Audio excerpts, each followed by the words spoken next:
kami siap siaga penuh.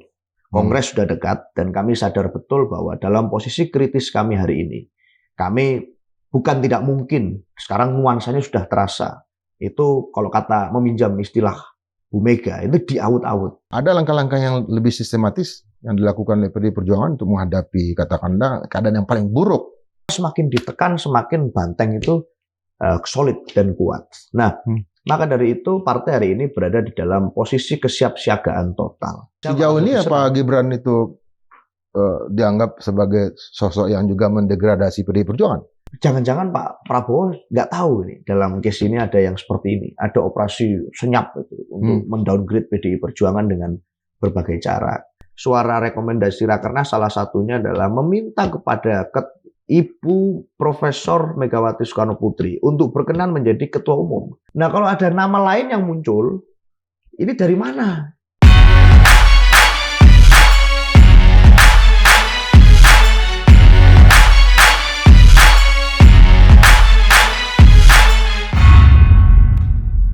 Sobat Madilog, naskah buku Nasionalisme, Materialisme, dan Logika itu diterbitkan pertama kali tahun 1943 dengan nama sambaran Ilyas Hussein. Karena waktu itu Tan Malaka sedang diburu-buru oleh PID, ya, oleh intelnya polisi Belanda. Nah, namun tahun 1926 ada satu naskah yang ditulis oleh Soekarno, Nasionalisme, Komunisme, dan Islamisme, Nasakom. Kemudian orang menyebutnya Nasakom, padahal dia menulis tentang Marxisme sebetulnya. Di usia Soekarno 25 tahun. Hari ini, saya kedatangan seorang juru bicara partai, masih sangat muda, dan lebih ganteng dari saya, sehingga saya agak gagap ini. Mas Aryo Seno Bagaskoro. Halo, Bang Indra JP. Dari PDI Perjuangan. Kehormatan ini. Sebenarnya gantengan abang ini, apalagi pakai udengnya ini. Pakai udeng. Iya, sebenarnya saya yang deg-degan sama Bang Indra ini. Iya, nah. Kenapa? Karena usianya baru 20, jalan 22. 23 tahun. 23 tahun. Iya. Dan masih kuliah, masih skripsi. Iya. Saya bilang dulu saya menyelesaikan skripsi saya kuliah selama 6 tahun. Satu semester kita sempat cuti gitu. Nah, di usia semuda ini. Iya. Yang terjadi sekarang, yang kita mau lihat dari Mas Seno adalah pemecatan 27 orang kader PDI Perjuangan.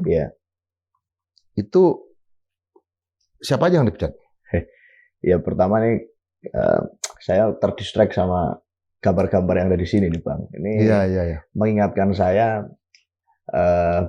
buku Madilog itu salah satu buku pertama yang saya baca itu dulu.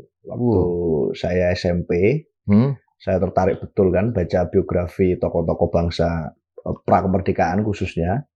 Dan sebelum saya mendalami Bung Karno, orang yang saya dalami pikiran dan kisah hidupnya itu ya Ilyas Hussein itu tadi, Tan Malaka. Jadi mengingatkan lah, ini semacam nostalgia ini dengan perjalanan bacaan saya waktu itu. Tapi kembali ke topik ya. Jadi kemarin sudah diumumkan pemecatan sanksi berupa pemberhentian dari organisasi oleh partai. 27 orang disebutkan namanya, dan itu adalah bagian dari evaluasi proses panjang tahun politik kemarin. Ada pilpres terjadi, ada pilkada terjadi, ada pileg terjadi. Nah, situasi yang berlangsung selama 1 tahun itulah yang jadi bagian dari evaluasi partai untuk melakukan sanksi, memberikan sanksi. Tahapannya kan macam-macam. Ada mulai sanksi tertulis, sanksi lisan, sampai yang paling parah itu adalah sanksi pemecatan. Nah, di dalam konteks 27 kader itu, kita menganggap bahwa tidak bisa lagi dikompromi. Memang harus dengan cara pemecatan. Nama-namanya sudah diumumkan, termasuk Pak Joko Widodo dan keluarga. Itu sudah jadi suatu dokumen legal formal, meskipun selama ini 1 tahun terakhir setidaknya, itu memang kan orang sudah bisa membaca bahwa secara sosiologis hubungan Pak Jokowi dan keluarga dengan PDI Perjuangan itu ada jarak. Tapi secara legal formal kita baru ambil keputusan pemecatan itu agar semakin mantap, sekalian dengan 27 kader yang lain kita ambil kemarin. Itu prosesnya lewat Mahkamah Partai atau Badan Kehormatan di PDI Perjuangan? Iya, ada Badan Kehormatan Partai yang berlaku. Makanya kemudian kan yang mengumumkan pemecatan itu adalah Pak Komarudin Watubun, yang adalah Ketua DPP Bidang Kehormatan. Lalu dibersamai dengan seluruh Ketua DPD. Jadi keputusan ini bukan keputusan DPP partai saja, tetapi berangkat dari suatu kesadaran dari seluruh kader partai yang digambarkan secara simbolik lewat kehadiran para ketua DPD itu untuk menyampaikan bahwa apa yang dilakukan oleh Pak Jokowi khususnya itu memang sudah sangat berseberangan dengan prinsip dan cita-cita juang PDI Perjuangan.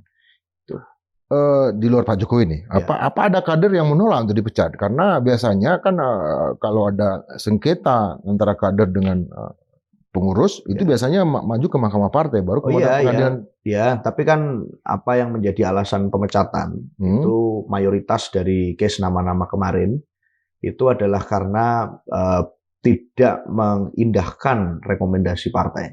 Artinya maju di pilkada melalui partai lain, tidak melalui PDI Perjuangan. Saya rasa ini bukan hal yang terlalu istimewa ya. Di partai-partai lain pun saya rasa ada mekanisme seperti itu.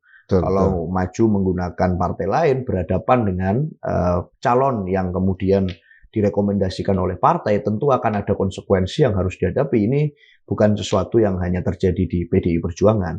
Nah, dalam konteks ini maka pada saat detik itu juga mendaftar di KPU tidak dengan PDI Perjuangan, maka otomatis secara kultural tentunya keanggotaannya sudah dibatalkan. Nah, kemarin hanya formalisme saja dari proses itu. Nah, sejauh ini tidak ada persoalan, tidak ada kemudian permasalahan berarti, karena kita memang melihat dan sudah melakukan langkah-langkah khususnya di internal ya, untuk melihat bagaimana perjalanan dan dinamika dari masing-masing nama itu.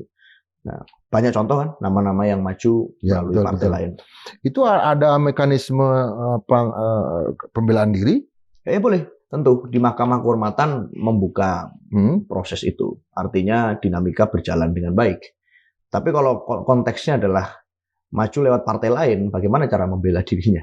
Itu sudah secara langsung sudah bukan kami ya sebetulnya yang memutuskan hubungan, tetapi yang bersangkutanlah yang kemudian tidak mau lagi bersama dengan PDI Perjuangan. Itu momennya kenapa dia selesai pilkada? Tentu butuh waktu ya. Kenapa baru sekarang gitu? Ya, kan pasti butuh waktu untuk melakukan suatu evaluasi menyeluruh. Misalnya kalau dalam case banyak orang tanya tentang Pak Jokowi misalnya. Ya, betul. Kenapa baru sekarang? Kenapa kok enggak waktu Pilpres atau sebelum pilkada gitu. Nah, kita kan melihat dinamikanya. Pak Indra. Pak Jokowi waktu Pilpres orang mungkin bisa melihat, oh mungkin beliau all out karena anaknya maju. Sehingga menggunakan segala cara untuk kemudian mensupport, mengendorse, dan seterusnya. Meskipun berseberangan dengan partai. Tetapi dengan berjalannya waktu, kita melihat, mencoba mengevaluasi apakah memang ini betul-betul karakter aslinya keluar, atau kekhilafan karena ada keluarganya yang ingin maju. Nah, lalu sambil berjalannya waktu, ini padahal sudah merusak sistem demokrasi kan, dengan menggunakan cara-cara melalui Mahkamah Konstitusi, lalu berbagai cara instrumen itu digunakan, sampai di dalam sejarah persengketaan pemilu, baru pertama ada dissenting opinion terjadi, udah daya rusaknya luar biasa. Tapi kita masih mencoba mengevaluasi. Nah, waktu pilkada ternyata diteruskan. Nah, tidak hanya keluarganya, gitu. Mantu Pak Jokowi maju di Sumatera Utara sebagai calon gubernur. Lalu sahabat dekatnya maju di Jawa Tengah sebagai calon gubernur.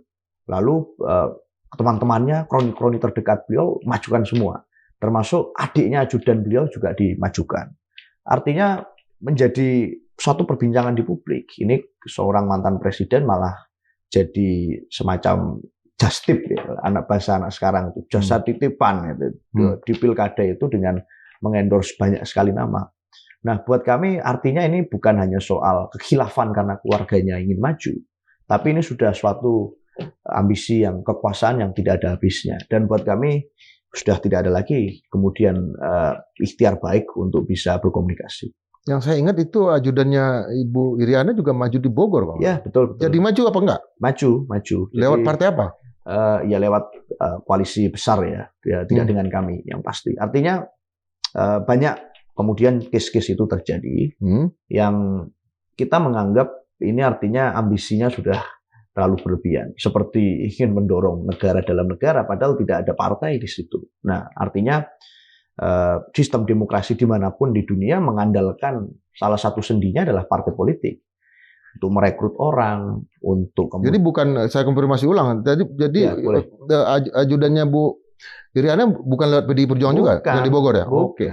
Semuanya tidak lewat PDI Perjuangan. Semuanya tidak lewat PDI Perjuangan. Tidak lewat PDI Perjuangan. Dan bahkan ajudan sekalipun ya. Artinya satu tidak lewat kami, yang kedua ini kan masa semuanya mau dengan cara seperti itu. Keluarga dekatnya, sahabatnya, kawan-kawannya, ajudannya, adiknya ajudannya, semuanya mau dengan cara seperti itu. Nah, buat kami ini udah terlalu berlebihan. Jadi itu yang kami anggap harus dilakukan suatu langkah tegas, dan langkah tegas itu berupa pecat. Ya, kalau kita baca itu kesalahan yang dilakukan oleh 27 orang itu, yang paling berat itu Pak Joko Widodo. Iya. Yang paling panjang narasinya dibandingkan yang lain karena maju partai lain lain itu. Iya. Tapi kenapa nama Pak Jokowi itu ada di urutan ke-25? Ya artinya bukan urutan pertama. Iya, memang artinya ya pada saat berorganisasi ya tentunya kan harus mengikuti rules yang ada dan bukan maksud saya tuh kenapa nggak diumumkan nomor 1? Iya, ngerti. Oke. Sebagai organisasi semuanya punya posisi yang egaliter. Di PDI Perjuangan egaliter. Jadi meskipun kemudian kesalahannya misalnya itu lebih banyak, tapi itu kan hanya masalah penamaan saja, pengurutan nama saja. Nggak ada yang spesial, nggak ada yang lebih istimewa dibanding yang lain. Karena saya semiotika ya, jadi saya ngeliat itu punya makna semua. Apa tuh? Nomor 25, kemudian 27 orang. Maknanya 27. Apa? Ya, nanti saya mau jelaskan. Yang saya lihat maknanya malah tanggal 4 itu.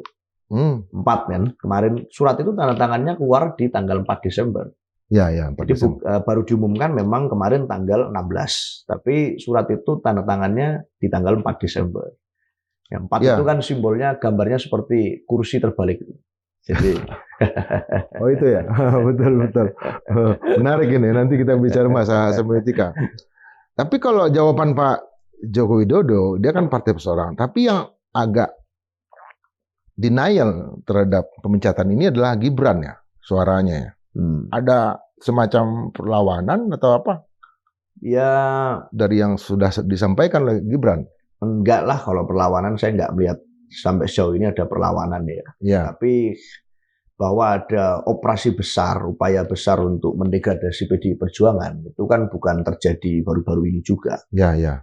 Terjadi sudah lama. Setidaknya 1 tahun terakhir saya bisa melihat situasi atmosfernya seperti itu. Mulai dari di media sosial narasi yang beredar itu sangat kencang. Itu tumbangkan banteng, tenggelamkan banteng, kalahkan banteng itu sudah sangat diorganisir dengan sangat masif selama 1 tahun terakhir. Ya. Apapun pokoknya jangan banteng itu dibuat di medsos sangat ramai. Lalu disusul dengan pemasangan spanduk-spanduk provokatif di jalan-jalan besar di Jakarta yang mempersoalkan hal yang tidak masuk akal untuk dipersoalkan, yaitu SKDPP. Ya. Yang nggak jelas juga maksudnya apa itu dipasang di jalan-jalan protokol. Dan saya bisa melihat logika sederhananya, kalau ada banner pasti ada yang masang. Kalau ada yang masang pasti ada yang nyuruh masang, sehingga pasti ada aktor intelektualnya di situ yang berupaya untuk mengganggu PDI Perjuangan. Lalu kasus-kasus politisasi hukum. Banyak kader-kader kami, para pimpinan partai yang kemudian kritis itu berusaha dilakukan suatu upaya pembunuhan karakter dengan dipanggil untuk kasus hukum yang sudah lama, Betul. yang berlarut-larut, itu dilakukan. Dan momennya sangat terlalu kebetulan. Menjelang pilkada, lalu saat ini juga sebentar lagi kami kongres, suasananya sudah terasa, ada yang ngomong out-out. Jadi buat kami, saya nggak ngerti apakah itu aksi reaksi ya, tapi kalau itu dalam konteks downgrade PDI Perjuangan, upaya itu berusaha dilakukan meskipun tidak berhasil amat. Sebelum ke downgrade, saya melihat, kalau saya sendiri melihat, ada usaha gestur dari bahasa, diksi yang dipakai Gibran untuk tetap bertahan di PDI Perjuangan. Tetapi akhirnya enggak lah, kemarin kan sudah disampaikan bahwa tapi maksud saya dari dia sendiri, kenapa dia dipecat segala macam, apa ada nggak apa ditangkap apa suasana seperti itu bahwa dia ingin enak kan? Sebenarnya malah enak dengan kami melakukan sanksi pemecatan, beliau dan keluarga bisa bebas mengambil pilihan politik. Nggak harus terikat dengan aturan organisasi. Kalau di satu partai politik kan ya memang harus ikut dengan itu. Kalau di PDI Perjuangan kita harus tegak lurus dalam konteks konstitusi, tegak lurus dalam konsep demokrasi. Itu yang kita terapkan di dalam PDI Perjuangan. Nah itu yang kalau sekarang beliau bisa bebas. Itu yang kami harusnya. Sejauh ini apa Gibran itu dianggap sebagai sosok yang juga mendegradasi PDI Perjuangan? Ya, saya nggak ngerti siapa nama-nama yang menjadi aktor intelektual. Tapi kan dengan mengambil posisi yang sangat diametral, itu tidak pernah kemudian mau menjawab pertanyaan publik, itu ya termasuk bukan mencerminkan PDI Perjuangan. Tapi apakah siapa nama-nama yang berusaha mendowngrade PDI Perjuangan? Kalau bicara asumsi sih bisa seharian kita ngobrol. Tetapi bisa siapa saja. Dan buat kami siapapun yang mau melakukan itu, yang pasti kan dekat dengan lingkar kekuasaan. Kalau tidak punya kekuasaan, tidak mungkin punya kuasa untuk menggerakkan instrumen-instrumen. Tidak mungkin punya kekuatan untuk memobilisasi opini. Tidak punya kekuatan untuk kemudian nyuruh orang ngapain, nganggur, masang-masang spanduk di Jakarta yang mempersoalkan SK kami. Itu yang pasti orang yang punya kekuasaan. Siapa namanya, ya kita bisa, waktu yang akan menjawab. Dan mahal itu pasang-pasang spanduk itu, karena saya pernah maju di DKI Jakarta, relawan itu.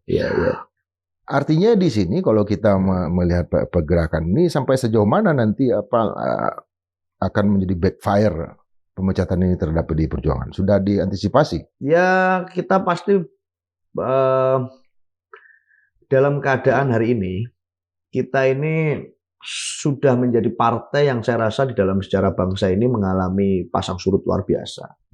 Betapa sejarah membuktikan bahwa pada saat PDI Perjuangan dikuyo-kuyo, berusaha di-downgrade, berusaha dilemahkan, bahkan waktu Orde Baru dulu, tidak hanya PDI Perjuangannya, tapi ada upaya desoekarnoisasi secara masif.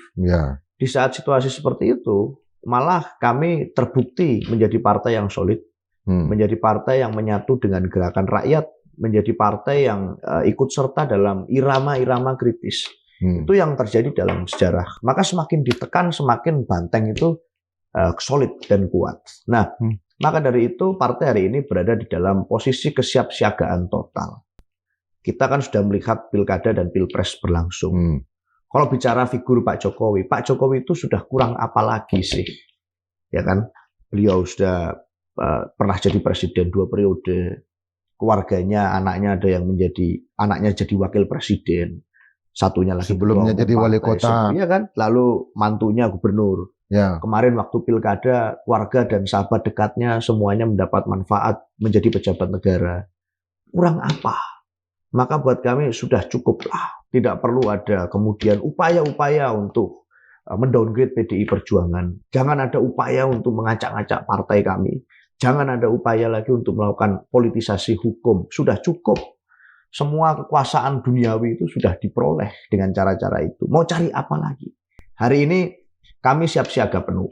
Kongres sudah dekat dan kami sadar betul bahwa dalam posisi kritis kami hari ini, kami bukan tidak mungkin, sekarang nuansanya sudah terasa. Itu kalau kata meminjam istilah Bu Mega, itu diaut-aut. Itu kongres partai ada potensi diawut-awut. Kan kalau diawut-awut itu kan biasanya kalau banjir besar ya kelihatan mau banjir itu kan di media sosial. Sekarang ada muncul banyak sekali akun. Itu kan dan segala macam. Itu mengambil video, mengambil macam-macam dan segala macam. Itu apa dianggap bagian dari degradasi itu? Iya pasti, itu termasuk mesinnya sudah bekerja. Termasuk gejala diawut-awut itu, mengawut-awut itu yang terjadi. Mengawut-awut ya? Iya, menuju kongres kan. Bentar lagi kongres, tahun depan kita kongres. Artinya gejalanya sudah terasa betul. Nah, buat kami sudahlah, cukuplah. Jangan ada cara-cara seperti itu. Toh sejarah membuktikan bahwa PDI Perjuangan makin solid kalau dibegitukan. Makin kuat, makin tangguh kalau digunakan cara-cara seperti itu. Jadi kami berharap betul untuk semua pihak siapapun yang berupaya melakukan itu, jangan. Itu wanti-wanti yang jelas dari kami semua yang sekarang hari ini berada di posisi siap siaga dengan situasi itu. Ya, ada senior PDI Perjuangan dari Kalimantan mengatakan ke saya, Kalimantan Barat, dia katakan bahwa kami pernah lebih buruk dan nggak mungkin lebih buruk lagi. Itu keyakinan itu tetap bertahan ya. Oh iyalah kan. Termasuk bagi yang muda-muda. Yang muda-muda ini malah gini, PDI Perjuangan itu buat saya waktu awal dulu tumbuh itu partai anak muda. Partai anak muda malah. Iya kan, waktu tahun 98 dulu, zaman Pak Indra dulu masih jadi aktivis. Ya, itu kan anak-anak muda banyak ikut serta berjuang bersama PDI Perjuangan. Rata-rata masih muda memang. Masih muda. Termasuk Puan, satu angkatan sama saya kan. Iya kan, artinya partai anak muda waktu itu. Jadi DNA-nya adalah DNA energi yang berjuang. Energi yang berjuang itu identik dengan anak-anak muda. Jadi hari ini malah saya rasa kalau kita ingin bicara sebagai anak muda yang kritis, menyerap spirit para pendiri bangsa ini, maka pilihannya ya di PDI Perjuangan untuk berjuang sama-sama, membuktikan bahwa konsistensi dan keyakinan akan ide itu mahal harganya. Nah itu yang kita lakukan. Maka konsekuensi resiko meskipun rasanya berat, tetapi kalau itu adalah harga yang harus dibayar untuk memperjuangkan ide, PDI Perjuangan di dalam partai ini kita diajarkan untuk konsisten terhadap apa yang kita percaya. Nah itu yang saya rasa malah dekat dengan PDI Perjuangan, dekat dengan anak-anak muda. Itu Pak Indra. Jadi kalau dengan, terutama dengan dipecatnya sebagai dari anggota partai kan tidak lagi bisa mengatasnamakan partai, itu apa membuka peluang bagi PDI Perjuangan untuk berkomunikasi lebih terbuka dengan Presiden Prabowo? Ya, kalau dengan Pak Prabowo apapun yang jadi dinamikanya, hubungan kami baik kok. Ya betul. Ya. Iya, jadi nggak selama ini pun sebelum tanggal 16 kemarin juga hubungan kami baik. Nggak ada masalah. Kita menganggap Pak Prabowo itu idealnya bisa menjadi presiden yang menjadi dirinya sendiri. Yang tidak harus terbeban untuk membalas budi kepada ABCDE. Pada saat beliau memutuskan itu menjadi dirinya sendiri, saya yakin kok itu pasti banyak persoalan-persoalan besar bangsa ini yang akan selesai. Beliau ini kan patriot, artinya kalau pidato itu menurut saya straight to the point. Ya, nggak ada ngomongnya A ternyata besoknya B, ngomongnya C ternyata minus C, yang rumus kebalikan kata netizen. Pak Prabowo nggak begitu, pidatonya to the point. Maka buat saya ini satu modal sikap pemimpin yang gentle. Ya, artinya, jadi hubungan kami baik dengan Pak Prabowo. Artinya dengan mengatakan bahwa dengan tidak lagi ada Jokowi, Gibran dan Bobi, kalau terjadi pertemuan di masa-masa antara Presiden Prabowo Subianto dengan Ibu Mega, itu nggak ada lagi bisik-bisikan Gibran gimana. Artinya lebih bebas ya, lebih merdeka sekarang ya. Iya, nggak ada masalah. Posisinya ya. Nggak ada masalah. Nggak ada masalah. Mau sebelum itu terjadi, setelah itu terjadi, tidak ada yang berubah. Hubungan kami dengan Pak Prabowo tetap secara personal baik. Gitu. Ini dengan posisi terus digoyang seperti ini, apa konsekuensi terhadap PDI Perjuangan? Ya itu konsekuensinya kita harus menghadapi berbagai persoalan yang menyangkut keutuhan soliditas. Itu kan yang diuji terus. Ya kan, termasuk kemudian tantangan-tantangan yang saya bilang tadi, politisasi hukum dijadikan alat untuk menguji para kader-kader kami. Ya, kasusnya udah lama atau kasusnya misalnya di case lain di daerah kasusnya mengada-ngada, itu kemudian terjadi di mana-mana. Nah, itu buat saya menjadi ya kita profesional lah. Sebagai warga negara yang baik, pada saat ada case-case hukum, ya dijalankan. Itu makin berkurang apa makin bertambah setelah presiden diganti? Setelah presiden diganti. Iya, masalah hukum ini. Jumlahnya? Ya kurang lebih seperti itulah intensitasnya, gitu kan. Kurang lebih sama? Kurang lebih sama, selama 1 tahun terakhir. Ya kan? 1 tahun tahun terakhir ya? Makanya ini saya bilang, apakah ini betul? Kalau memang, ini saya mencoba agak keluar dari positive thinking. Yeah. Kalau memang betul ini adalah bagian dari pesanan, itu artinya kan jangan-jangan Pak Prabowo nggak tahu nih dalam case ini ada yang seperti ini, ada operasi senyap itu untuk mendowngrade PDI Perjuangan dengan berbagai cara. Maka kita berharap betul sebagai negarawan beliau bisa apa yang ditujukan mendowngrade ini? Apakah misalnya pemilik suara nanti dalam Kongres itu tiba-tiba berubah suara ke yang lain atau bagaimana? Ya, apa yang dilakukan? Saya nggak tahu juga. Nah, kalau saya tahu kan bukan operasi rahasia lagi itu. Ya. Karena ini operasinya tentu kita juga masih membaca dan meraba. Tapi nuansanya di udara sudah terasa. Maka ya kita nggak ngerti motifnya apa, targetnya apa, tujuannya apa. Yang pasti yang menjadi yang menjadi target penargetan itu ya PDI Perjuangan. Ya. Targetnya apa saya tidak tahu. Makin mendekati hari Kongres, berarti kewaspadaannya makin pasti. Hari ini kita sudah dalam posisi waspada, siap siaga, dan semuanya siap untuk menjaga kedaulatan dan kehormatan partai. Maka di daerah-daerah saya dapat banyak WA ini yang mengirimkan video yang siap untuk membela partai dengan harga apapun. Itu dari pengurus-pengurus di tingkat ranting, di tingkat anak cabang, di tingkat anak ranting yang memberikan suatu semangat bahwa mereka semua siap untuk berjuang untuk kedaulatan partai. Ada langkah-langkah yang lebih sistematis yang dilakukan oleh PDI Perjuangan untuk menghadapi katakanlah keadaan yang paling buruk nanti dalam Kongres misalnya kalau yang terjadi tahun 1996 itu partai dibelah dua misalnya. Ya. Partai lain kan juga ada yang diusahakan untuk dibelah dua kan. Apapun sangat mungkin terjadi. Sama Dino Patijalal juga mengatakan itu kan bahwa Partai Demokrat pernah mau diambil katanya kan. Ya hari ini konsolidasi terus berjalan. Artinya bahwa setiap langkah yang diambil partai itu kan adalah bukan hanya langkah yang diambil sendiri, tetapi memang menjadi satu kebatinan kondisi dari seluruh kader PDI Perjuangan di tiap tingkatan. Kalau memang seperti itu, maka muncullah video-video yang saya sebutkan tadi, ya kan, dari bawah membela partai, dari bawah tidak terima kalau kemudian ada yang mau mengacak-ngacak dari luar, dari bawah kompak untuk menjaga kedaulatan. Nah, itu bisa muncul karena memang selama ini kita dilatih untuk mengakar dengan semua pengurus dan masyarakat yang ada di daerah masing-masing. Maka yang menjaga adalah rakyat. PDI Perjuangan saat diganggu, dicoba untuk dibelah, dicoba untuk apapun, dilakukan suatu cara-cara untuk mendowngrade kami, maka yang menjaga adalah rakyat. Itu yang menjadi prinsip. Ya, mungkinkah itu ada calon ketua umum katakan yang di luar kita kenal yang dititipkan masuk seperti Pak Suryadi dulu. Ya, pada saat rakernas kami beberapa bulan yang lalu, itu seluruh kader sudah bersuara melalui DPD. Ya. Suara rekomendasi rakernas salah satunya adalah meminta kepada Ibu Profesor Megawati Soekarno Putri untuk berkenan menjadi ketua umum di periode 2024-2029. Ya.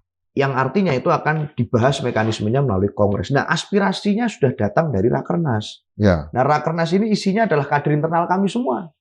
Nah, kalau ada nama lain yang muncul, ini dari mana? Bagaimana caranya kita akan membahas? Ya kan kita melihat dalam politik kan di negara ini kan banyak. Saya paham. PMI terakhir kan. Saya paham. Artinya ini bukan datang dari dalam. Ini datang dari luar. Kalau misalnya ada yang seperti itu. Nah, buat kami ini tidak bisa diterima. Karena semua kader sudah bersuara melalui Rakernas. Itu saja. Rakernas? Iya. Artinya kalau keadaan yang terburuk ini terjadi, PDI Perjuangan akan siap lagi melakukan satu proses perlawanan. Perlawanannya akan dilakukan dengan begitu mantap. Kalau memang berusaha lagi diganggu Kongres partai kami, itu akan dilakukan oleh semua kader di setiap tingkatan untuk melakukan suatu perlawanan, untuk menjaga kehormatan dan kedaulatan partai. Kalau sampai ada yang berani mengganggu dan mengajak-ajak seperti itu secara langsung pada saat nanti di Kongres. Karena kan kita tahu pengesahan dari hasil Kongres, itu kan Kementerian Hukum dan HAM. Kemarin sobat saya juga nih, sobat saya Yasona Lauli juga entah apa dipanggil juga, entah untuk urusan apa kan ke KPK. Artinya kalau ada skenario dualisme kepengurusan dan itu masuk ke Kemenkumham, apa yang akan dilakukan oleh dilawan. Nggak ada lagi kita.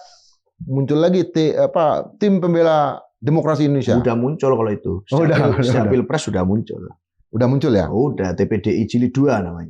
Itu sudah muncul. Nah, kalau ada yang seperti itu ya kita lawan. Nggak bisa. Siapa mau melakukan pembelahan dengan cara seperti apa lagi? Semuanya sudah bersuara melalui Rakernas. Semuanya yang bermain dua kaki sudah kita pecat.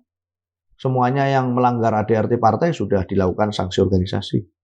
Jadi kalau ada yang berupaya untuk mengganggu dengan cara-cara yang buat kami tidak berkeadapan secara politik, ya kita bisa melawan dengan semangat yang berlipat-lipat.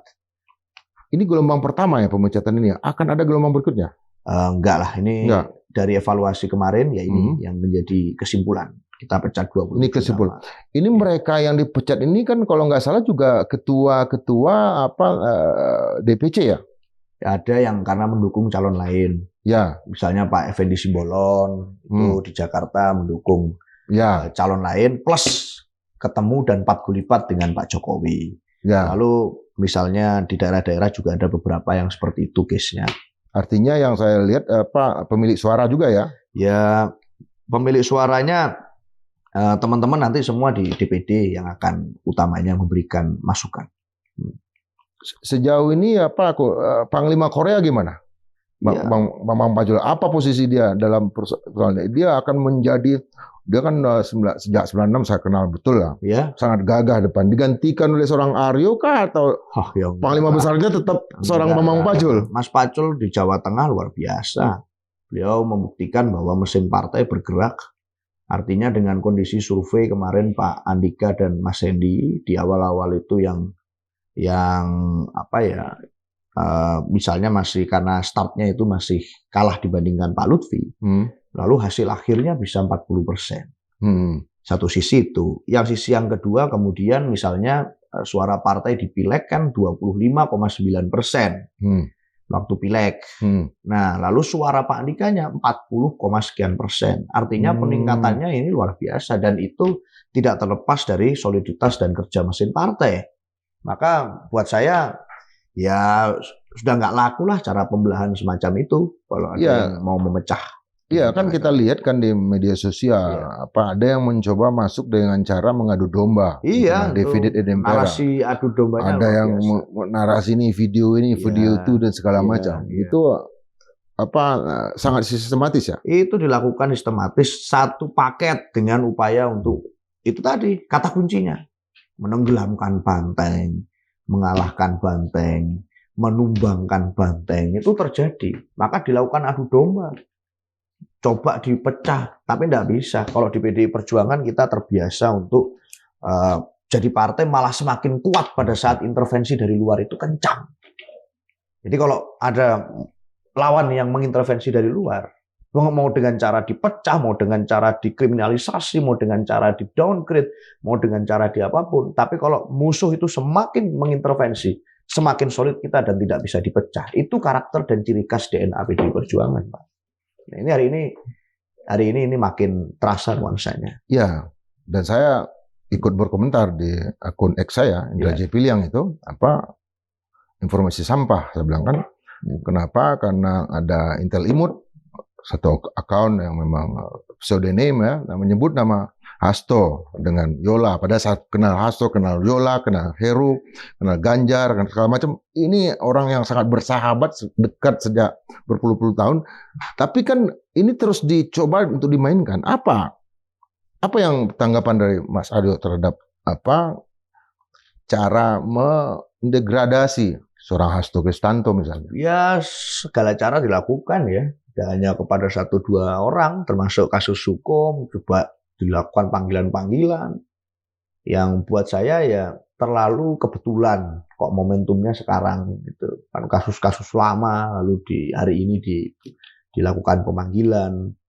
Buat saya termasuk Pak Yasona Lauli kemarin dilakukan panggilan yang momentumnya terlalu kebetulan. Buat saya terlalu aneh kalau kemudian itu tidak bisa dikaitkan dengan politisasi hukum.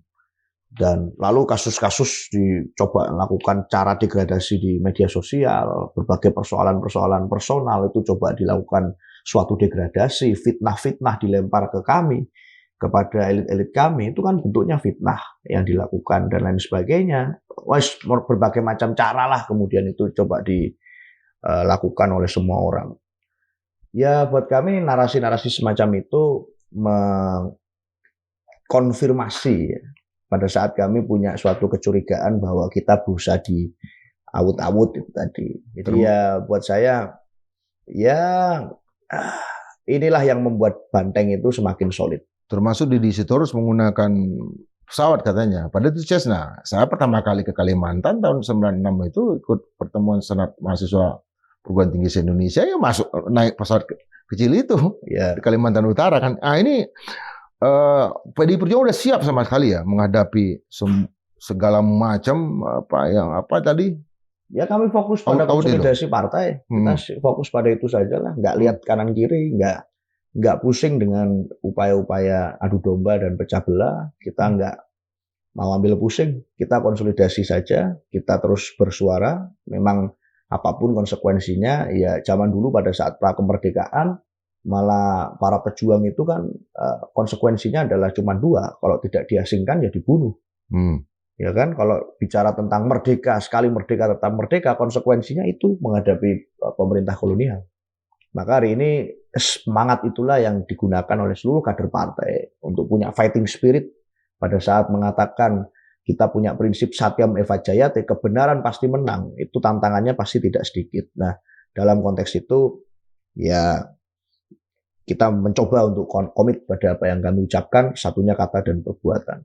Apa perintah dari Ibu Mega? Ya, saya kira di pidato terbuka Ibu kan sudah banyak disampaikan dan bisa diakses oleh publik. Nuansanya dan perintahnya tetap sama, terus bersama dengan rakyat, bonding, kita suarakan kebenaran, apapun resikonya, jangan takut. Ketakutan adalah ilusi. Artinya kalau kita berani untuk mengambil suatu sikap yang mantap, maka ketakutan itu adalah suatu ilusi. Itu saja. Ya, tapi kemarin ada yang berbeda itu. Ibu Megawati mengatakan akan mengutus Cik Sugiarto ke acara ulang tahun puncak Partai Golkar. Kemudian Pak Yatut Adianto. Kemudian yang datang Puan Maharani, saya di sana ya. Ya. Kenapa tiba-tiba berubah itu? Saya mau tanya itu. Pak Utut datang juga. Pak Utut datang juga ya. Bu Puan datang sebagai ketua fraksi. Pak Puan juga ketua DPP. Ya, ada yang hadir di sana karena Bu Mega kan berhalangan harus ke acara peluncuran bukunya Prof. Todung Mulya Lubis. Ya, di Kompas ya. Ya, masalah ini saja, masalah delegasi.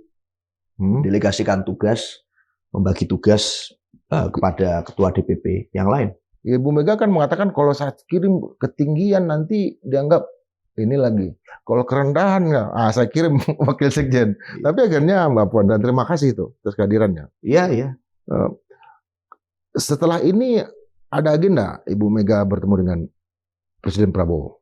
Ya. Sebelum kongres kah atau diundang dalam kongres? Wacana itu kan selalu muncul. Betul. Beberapa waktu yang lalu juga terus muncul wacana itu. Buat kami tidak ada masalah ya, namanya suatu silaturahmi itu kan selalu baik. Tapi kan banyak orang yang menduga kalau kita nanti Ibu ketemu dengan Pak Prabowo, lalu kemudian nanti, ini untuk deal politik gitu. Banyak sekali yang mencurigai. Nanti untuk transaksi politik. dapat menteri berapa, masuk ke kabinet kapan dan seterusnya. Apalagi waktu itu wacana ini pertama kali bergulir rame itu waktu sebelum pelantikan presiden baru. Yang waktu itu banyak orang mencurigai seperti itu. Nah, buat kami ya kalau ada pertemuan itu terjadi, saya yakin pasti pertemuan itu adalah antar negarawan, membahas tentang masa depan bangsa, membahas tentang TAP MPR, tentang Bung Karno yang dihapus, pasti hal-hal semacam itu. Nggak mungkin bicara transaksi. Jadi karena pertemuan antar negarawan, mau bertemu sekarang, mau bertemu besok, mau bertemu bulan depan, mau masih belum bertemu, juga tidak ada masalah. Tapi publik, terutama saya, menunggu jangan sampai sebelum maksimal pas kongres lah. Tapi atau kalau bisa sebelum kongres. Kongresnya kapan? Ya masih belum ya, tapi rencananya awal tahun. Rencananya. Awal tahun sebelum bulan puasa. Rencananya masih berkembang, tapi ya kurang lebih di awal tahun. Awal tahun. Berarti Februari ya, di bulan awal. Karena Maret udah bulan puasa. Ya ada rencana itu, tapi belum ada tanggalnya. Ya. Belum ada tanggalnya, tapi di awal. Kalau saya bilang tanggalnya di sini nanti disiapkan di acak-acak nanti. Madilog adalah kawan. Iya. Terima kasih. Terima kasih kalau gitu, Pak. Saya makasih banyak. Sebagai seorang senior, seorang aktivis, kami cuma berpesan kepada yang muda-muda. Kami baru senang, bangga, bahagia menjadi seorang senior kalau junior kami jauh lebih baik dari kami. Jauh lebih punya prestasi dibanding kami. Apalagi generasi X yang sudah mulai luntur ini. Jadi tetap berpikir merdeka 100%. Merdeka. Terima kasih, Pak.